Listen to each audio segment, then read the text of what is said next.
Good morning guys. আজি মোৰ নতুন ভিডিওটো চাই আছা লাইক আৰু সাবস্ক্ৰাইব বেল আইকন কৰি দিবা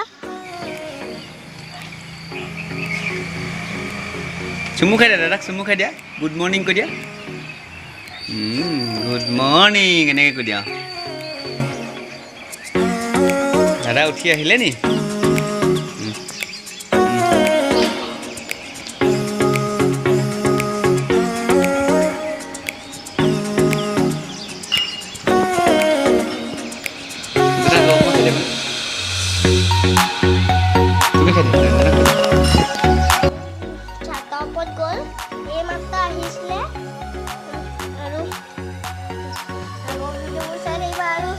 ৰ'দক দেখাইছো